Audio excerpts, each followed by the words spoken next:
What's going on, guys? My name is Justin. I'm with Reborn Golf. Today, I'm coming to you from inside my apartment.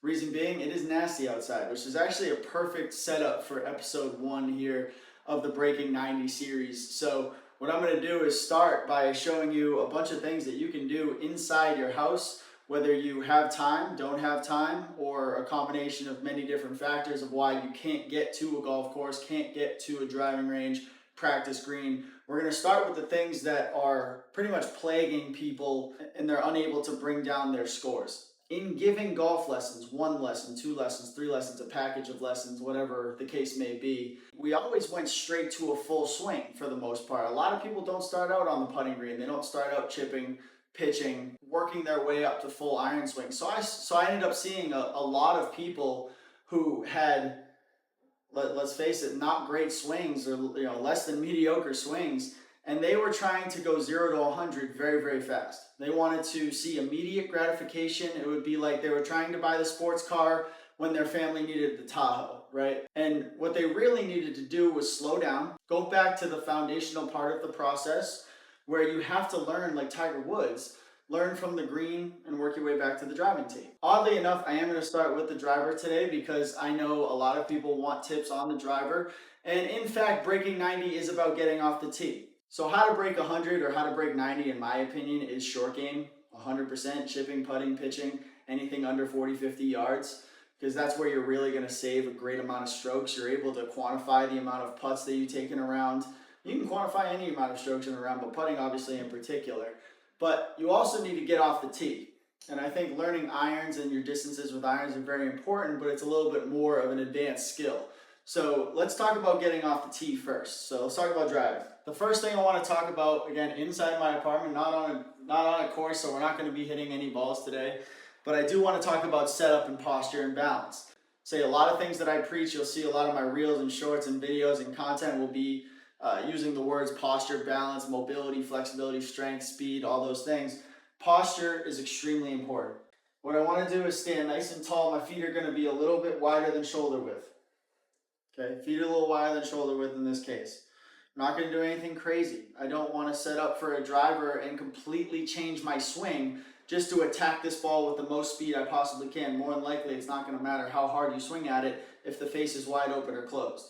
Or I swing under it, down on it, whatever the case. So I'm going to get into a little bit wider than shoulder width position. And what I really want to do is stand nice and tall in that position. I'm going to hinge my hips. So just imagine that you're pressing on your hip bones just a little bit, a couple inches back. Okay, and then I'm going to gently just drop my knees a little bit. Okay, I'm not dropping them. I am not getting into some sort of squat position. I'm standing nice and tall. I'm hinging my hips about 3 or 4 inches back at the most, and then I'm releasing pressure in my knees. Okay, and then what I'm going to do is I'm going to lean forward by just relaxing the middle of my spine, the top of my spine. So just kind of like a light hunch. And then I'm going to let my arms hang. Perfect golf posture. Okay, now I'm going to grab my club. And like I said, I'm going to let my arms hang, and then I'm going to grab the club. We'll talk about grip a little bit later. But I'm going to grab my club in this arms nice and loose, hangy position. I didn't go out and immediately reach. What I've seen a lot of, and that I really wanted to address first and foremost, is that right hand dominant or that dominant side arm taking complete control of my shoulder alignment. Okay, that's number 1.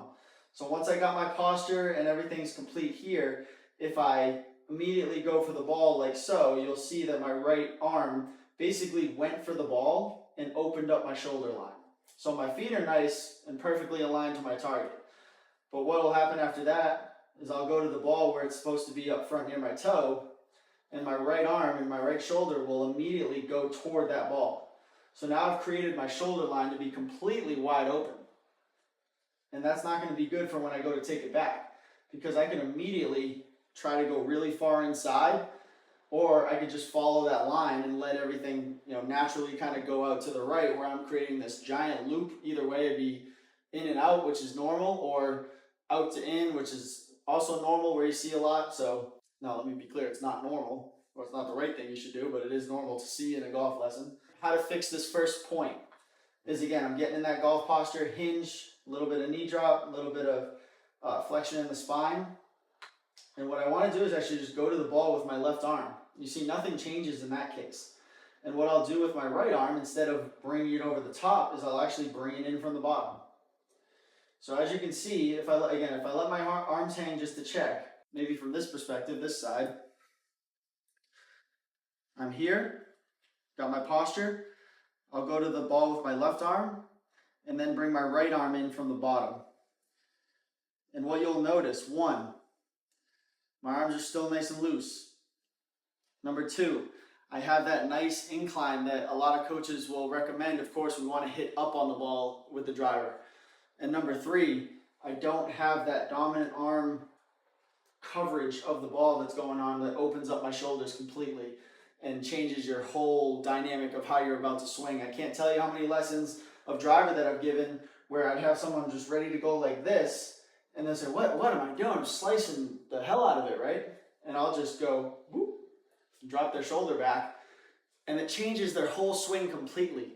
It's really a fitness lesson because what you're doing is a body part is kind of you're not doing it mentally, you're not doing it out of a bad technique or a bad habit. It's just a body movement that you've developed over time by being dominant on one side. That's why it's important to also train both sides. We want to know, we don't want one side weaker than the other, and we want to feel these things. We don't want to think these things. I never want the golf swing to become so complex in my mind that I can't pull the trigger on a swing.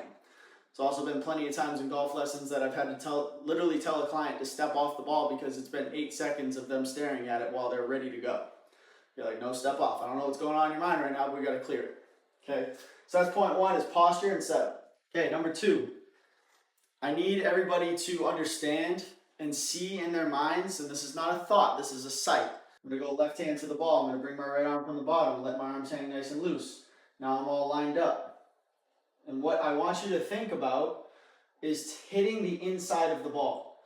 You'll hear a lot of people talk about, if you want to stop slicing, you got to hit it out to the right. You got to try to swing out to the right. And I think that confuses a lot of people. Is like, what do you mean hit it out to the right? That's where I'm hitting it right now. I don't want to do that. And of course, I've seen a lot of swings. Obviously, you're slicing. You're kind of pulling your body to the left. Ball slicing to the right. They want you to come from the inside and hit the ball out to the right. Couple things happen in this case. One, my hips have to clear. My hips have to get out of the way to swing from the inside. That's how you swing out to the right. So don't think swing out to the right, think inside of the ball is where I want to hit. Point number three, once I got my posture, okay, boom, boom, a little bit of hunch. Let my arms hang. I'm going to go left hand to the ball, bring the right arm underneath. Perfect. I'm thinking about hitting the inside of the ball, but how do I set myself up for that the best way possible? But how do I start my swing so that the inside of the ball has the best chance of being hit? I don't have to contort my body to get in that position that I'm thinking about. But what I want you to do is take a driver and put it right in your sternum, in the middle of your chest. And then I want you to get in that same golf position. I want you to hold it just like this. And if you have any sort of alignment that you're able to kind of draw with the club head while the club is in this position, that's what I want you to follow. Just like that. We're using this as a tool to keep the hands, arms, and shoulders together. Because what typically happens is somebody's wrists will take over. They'll just start bringing the club back like this. Face is already wide open.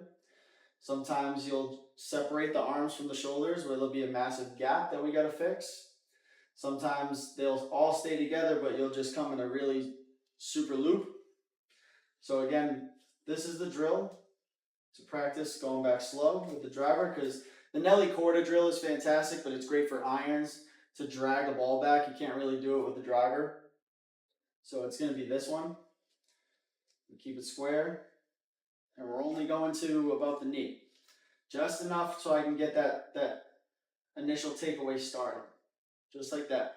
Because then, boom, there we are. We're at a nice closed position.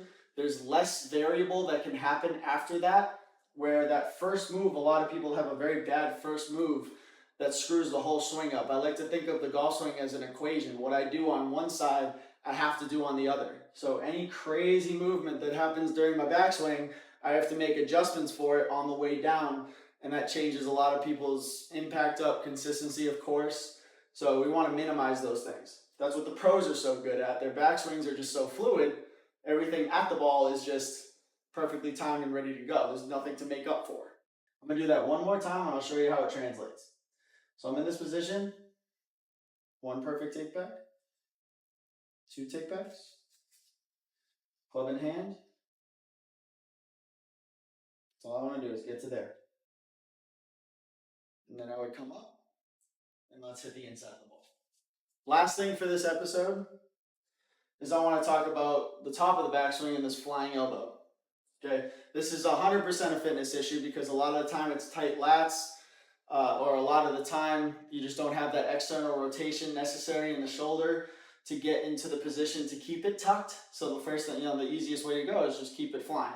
But what happens when the elbow is flying, this arm's going to break down and the club's going to do God knows what back there. So make sure I don't break anything, of course. Please be careful at home. I'm going to get in that position again. So I'm in my golf posture, left arm forward, right arm underneath. Let the arms hang nice and comfortable. Looking down the line, I'm going to take my nice take back.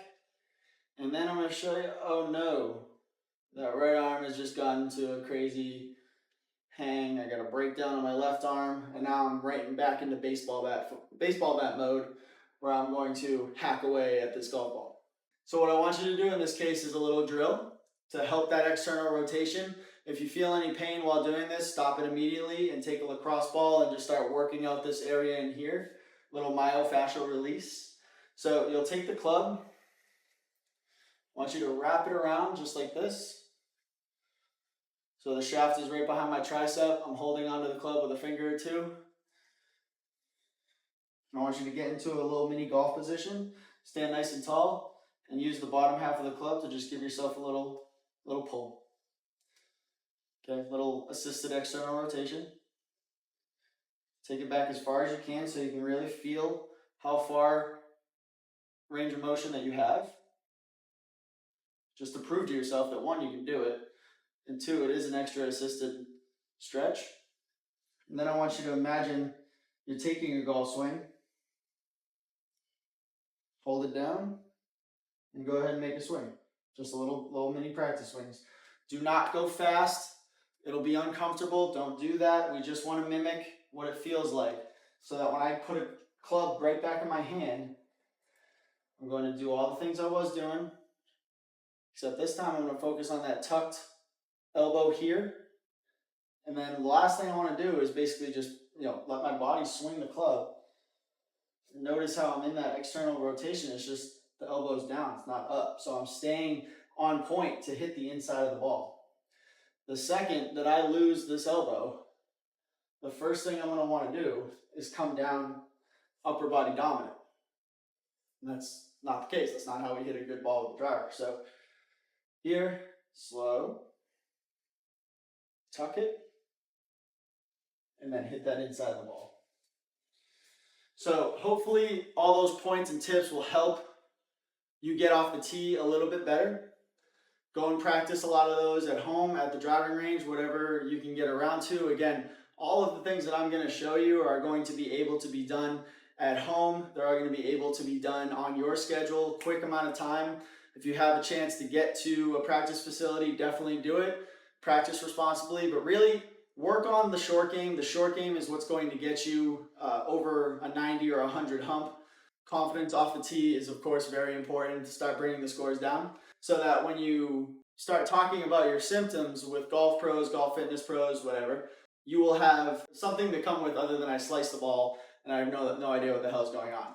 You could say, well, I'm trying to get into a position where my arm's in external rotation. I don't think my hip's clearing enough and I'm unable to get to the inside of the ball. That will help tremendously more with information as opposed to, oh, I sliced. We just want to get a little more detailed into what's going on so that we are able to help much quicker. Again, my name is Justin. This is going to be Breaking 90 series. This is episode 1, starting with the driver.